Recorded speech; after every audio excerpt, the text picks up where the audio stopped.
বিশ্বাস করেন আমার আর এখন আগের মতো টেনশনও লাগে না, দুশ্চিন্তাও লাগে না। হইলেও আলহামদুলিল্লাহ, না হইলেও আলহামদুলিল্লাহ, পাইলেও আলহামদুলিল্লাহ, না পাইলেও আলহামদুলিল্লাহ। আগের মতো এখন রাগও কাজ করে না, কেমন জানি আমি নিজের উপর পরীক্ষা চালিয়ে বলছি।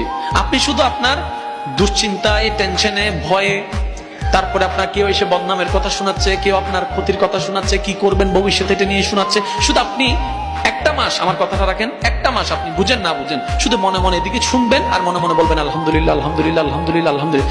দেখবেন আপনি এক অদৃশ্য রকমের শক্তি অনুভব করতে পারবেন।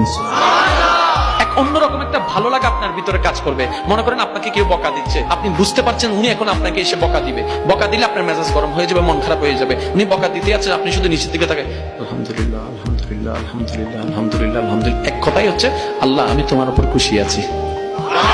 আপনি বাস এতটুকু বলেন আল্লাহ আমি তোমার উপর খুশি আছি, দেখবেন আপনার অন্তরটা প্রশান্তির সাগরে ভেসে যাবে। এমন এমন শান্তি আপনার অন্তর ঘরে অনুভব হবে যেটা আপনি কল্পনাও করতে পারেন নাই। এবার ঈমানি আওয়াজ দিয়ে বলুন তো, সবকিছুর ভিতরে অন্তর ঘরে শান্তি দেওয়ার মালিককে।